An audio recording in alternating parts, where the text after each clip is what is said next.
అందరికీ నమస్కారం. మా కోసం మా మీద జరుగుతున్న సోషల్ మీడియా దాడులకి మీరు మాకు మద్దతుగా అందరూ ఒక సమావేశాన్ని ఏర్పాటు చేసినందుకు ముందుగా అందరికీ కృతజ్ఞతలు. నేను ఆ రోజు ఒక ప్రశ్న వేసినందుకు నేను గౌస్ పాషాకి చెల్లెలైపోయినా, ఒక పాకిస్తానీనైపోయినా, ఆఖరికి దేశద్రోహినైపోయినా. నేను ఎక్కడ ఒక బాంబు వేయలే, ఎవరిని చంపలే, ఏం అమ్మలే, డ్రగ్స్ కూడా ఏం చేయలే. ఇక్కడ అమ్మాయిలను తీసుకుపోయి వేరే దేశాలకు, బంగ్లాదేశ్కి అక్కడ అమ్మలే. అయినా సరే నేను దేశద్రోహుల జాబితాలో నేను చేరిపోయినా. అయినా నాకు బాధలేదు. కానీ నన్ను ఆఖరికి అన్న ఎవరో కూడా నాకు తెలియదు. ప్రశ్న అని తెలుసు. అదే ప్రశ్న ఇప్పుడు చుట్టుముడుతుంది మమ్మల్ని. అన్న నేను ఏకంగా పట్టుకున్నట్టే ఫోటోలు తీసారు. ఎందుకు అంటే బుర్కా అనేది దేశద్రోహమా తెలుసుకోండి. మళ్ళా కూడా అంటున్న తమ్ముళ్ళు, మీరు ఎంత ట్రోల్ చేస్తారో చేయండి, నన్ను ఎంత చేస్తారో చేయండి, కానీ ఈ బుర్కా అనేది ముస్లింలో బలిసినలు వేసుకునేది అనుకుంటా మాత్రం ఈ పొరపాటే. బుర్కా అనేది నిజంగా మా పేదరికాన్ని కూడా దాచుతుంది. అది మీకు తెలియదు. రోజు ఒక డ్రెస్ మెయింటైన్ చేయాలి, ఆ లగ్జరీ మెయింటైన్ చేయాలంటే మా తోటి కాదు కొంతమందికి. బట్ నాలాగా కుటుంబాన్ని కోల్పోయిన అమ్మాయికి అయితే ఇంకా కష్టం. ఆ లైఫ్ ని నేను మెయింటైన్ చేయలేను. నన్ను తిట్టండి, ఎంత తిడతారో తిట్టండి. వ్యక్తిగతాలు బయట పెడతాం, నిన్ను రేప్ చేస్తాం, నిన్ను 15 వరకు చంపేస్తాం. సరే చంపేస్తారు, వ్యక్తిగతాలు. మీకు లేవా గతాలు? మీ నాయకుడికే ఉన్నాయి కదా, మా గతాలు ఏం బయట పెడతారు? అంతకంటే మించి మేము ఏం చేస్తున్నామని అమ్మాయిలమని ఇంత భయపెట్టే ప్రయత్నాలు చేస్తున్నారు. సరే ఆ తర్వాత ఏదో నా నోట్లో మైక్ పెట్టారు, ఇదిగోండి మైక్ పెట్టారు. ఈ ఫోటోకి నేను అస్సలు బాధపడట్లే. మీరు మైక్ పెట్టండి, ఏమన్నా పెట్టండి, కానీ దీనిపైన రాసిరు చూడండి, రేపు జనసేన తెలంగాణలో వరంగల్కి వస్తున్నాడు, నువ్వు ఒక అమ్మకి అబ్బకి పుడితే అడ్డుకుంటున్నావా అడ్డుకో. లోకంలో లేని నా తల్లిదండ్రులు ఏం చేశారండి? ఈరోజు నేను పుట్టి తప్పు చేసినానా? అంటే నా బుర్కా ప్రాబ్లమా, నా మతం ప్రాబ్లమా? నా తల్లిదండ్రులు ఎందుకు అంటుంది చెప్పండి? అరే మీకు దమ్ముంటే తమ్ముళ్ళని నాతో కొట్లాడండి, నేను కొట్లాడతా. నేను నా మీద దాడి చేస్తారా చేయండి, నేను కూడా దాడి చేస్తా. మాట్లాడతారా మాట్లాడండి, నాకు దమ్ముంది, నేను మాట్లాడతా. కానీ మా అమ్మ నాన్నని అన్నట్టు నేను మీ అమ్మ నాన్నని అనలేను. ఎందుకంటే నాకు నా పేరెంట్స్ తో పాటు మీ పేరెంట్స్ అంటే కూడా గౌరవమే.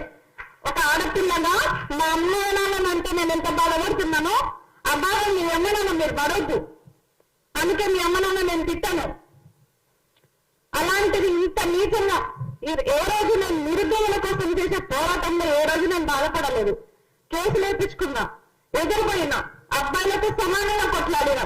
కానీ ఈరోజు బాధపడుతున్నా అంటే కేవలం నా తల్లిదండ్రులు అన్నందుకే. నా తల్లిదండ్రులకు మంచిగా నేర్పారు.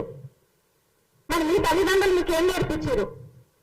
తమ్ముడు అంటే పదం ఏందో నాకు, అంత బూట్ ఏందో నాకు తెలియదు. ఒక తమ్ముడు అన్న పాపానికి ఈరోజు నన్ను మా అమ్మ నాన్నని కూడా తిట్టే స్టేజ్కి తీసుకొచ్చారు. నేను చెప్తున్నా కదా, మీకు దమ్ముంటే ఇప్పుడు కూడా చెప్తున్నాను, మీ ట్రోలింగ్కి ఎవరు భయపడరు. ఎంత ట్రోల్ చేస్తారో చేయండి, కానీ మా అమ్మ నాన్న జోలికి వెళ్ళకండి. వెళ్తే మాత్రం బాగుండదు. ఆఖరికి ఆనాడు పురాణాలు అన్ని చదువుకున్నాం మనం. ఎంత అగ్నిగుండంలో నుంచి పుట్టిన ద్రౌపది 5 మందిని చేసుకొని బద్నాం అయిపోయింది. ఎంత సున్నితంగా పెరిగినా, సద్గుణాల మధ్య పెరిగిన సీత రావణ లంకలో ఉండి బద్నాం అయిపోయింది. ఇప్పుడు నేను ఎదుర్కొంటే పరీక్షలు పెద్దవి కాదు నాకు. లాగనింతంతో తిట్టిరు, ముందా అన్నారు, దేశద్రోహి అన్నారు, ఎన్నంటారు అనండి, అన్నిటికీ రెడీ. ఏ రోజు కూడా దర్చుకోలే, భయపడలే. నా తల్లిదండ్రులు నాకు అది నేర్పలే. కానీ ఈ రోజు నా తల్లిదండ్రులే అంటే నాకు బాధ అనిపిస్తుంది. నా కళ్ళల్లో నీళ్ళు వస్తున్నాయని మళ్ళీ పెరుగుదా అనుకోకండి దయచేసి. తల్లిదండ్రులు అంటే ఎవరికైనా బాధనే అనిపిస్తుంది. నా తల్లిదండ్రులు అన్న కాబట్టి నా బాధ. మీరు ఇక్కడి నుంచట ఇంకొకటి, దీని ప్రొఫైల్ పేరు అయితే యద్భావతి పద్మావతి అట ప్రొఫైల్ పేరు. మళ్ళీ దాన్ని చూస్తే మా పిక్ ఎవరంటే పవన్ కళ్యాణ్ ఉంది. ఇప్పుడు నేను ఎవరి పైన కన్సెంట్ ఇవ్వాలి? పవన్ కళ్యాణ్ పైన ఇవ్వాలి కదా.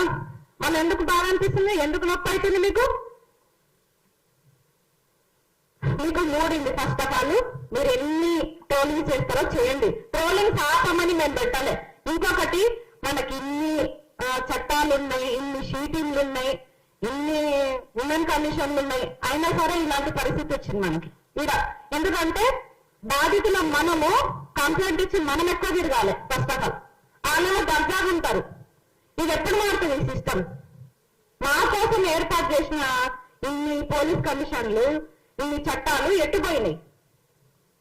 అయినా మేము తిరగాల్సి వస్తుంది. మేమే కంప్లైంట్ ఇచ్చి మేమే 100 సార్లు తిరగాలి. ఆడేమో దర్జాగా ఉంటాడు. కాబట్టి చట్టాలు చాలా వేగవంతంగా 24 గంటల్లో చర్యలు తీసుకునేటట్టుంటే బాగుండే. ఇంకొకటి ఆ గౌస్ పాష అన్నారు కదా, గౌస్ పాష మీ కష్టంలోనే ఉన్నారు కదా, నా అన్న అంటారు కదా. గౌస్ పాష మాత్రమే కాదు, బండి భగీరథ్ కూడా మా అన్ననే. ఇద్దరిని ఒకటే తాడికి ఉరేయండి, ఒక్కటే తాడికి ఉరేయండి, ఇద్దరికి ఒకటే శిక్షణ అమలు చేయండి. నేను అడ్డుపడితే అప్పుడు నన్ను తీసుకుని పాకిస్తాన్ లో వదిలేయండి. Thank you. నాకు ఇంత మంచి అవకాశం ఇచ్చినందుకు అందరికీ థ్యాంక్ యూ. థ్యాంక్ యూ ఉస్మా. నెక్స్ట్ విప్రోస్.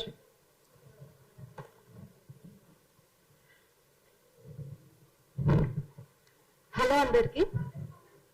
లాస్ట్ 3 days గా నేను ఎవరో తెలిసిన వాళ్ళు, నాకెవరో తెలిసిన వాళ్ళు, తెలియని వాళ్ళు, పెద్దవాళ్ళు, ప్రతి ఒక్కరు చాలా నాకు ఒక భరోసాని ఇచ్చిండ్రు, నాకు ఒక ధైర్యాన్ని ఇచ్చిండ్రు, నమ్మకాన్ని ఇచ్చిండ్రు. నేను ఇంకా చచ్చిపోయే వరకు ఇదే ఫీల్డ్ లో ఉంటా అని నేను ఈ రోజు బల్ల గుర్తి చెప్పగలిగినటువంటి ఒక ధైర్యాన్ని ఇచ్చిండ్రు. కాబట్టి మీ అందరికీ చాలా చాలా చాలా చాలా థ్యాంక్స్.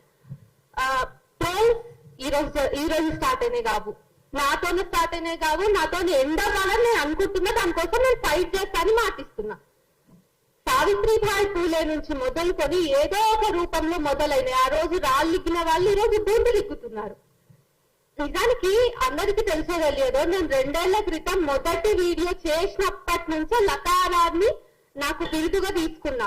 ఆ రోజు నేను రెడ్ లైట్ ఏరియాలో పోయినా, లారీలు ఆపినా, లారీల దగ్గర పడుకున్నా. నేను ఆ రోజు 2 ఏళ్ళు అయిపోయింది. ఇప్పుడు మనం 2nd anniversary జరుపుకుంటున్నాం అనుకుంటే నాకు అస్మాక విషయంలో చాలా బాధ ఉంది. ఎందుకంటే ఆమెకి అడిషనల్ ట్రోల్స్ ని మాత్రమే కాదు, మతాన్ని కూడా ఫేస్ చేయాలి, మతోన్మాదాన్ని కూడా ఫేస్ చేయాల్సి వస్తుంది.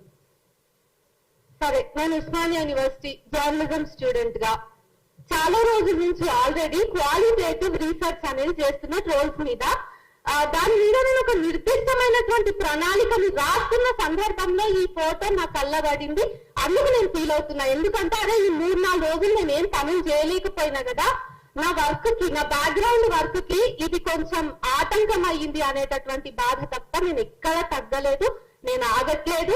ఈ 3 రోజులు నా ఫేస్బుక్ లో, నా యూట్యూబ్ లో పోస్టులు, వీడియోస్ రాలేవు అని సంతోషించే వాళ్ళకి, ఈ 3 రోజుల నుంచి కూడా నేను ట్రోలింగ్ కి గురైనా. మార్పింగ్ దగ్గర ఏం ఆగలేదు. 3 రోజుల నుంచి కూడా నేను లకారాలకు గురైనా. ఎక్కువగా నన్ను ట్రోల్ చేసే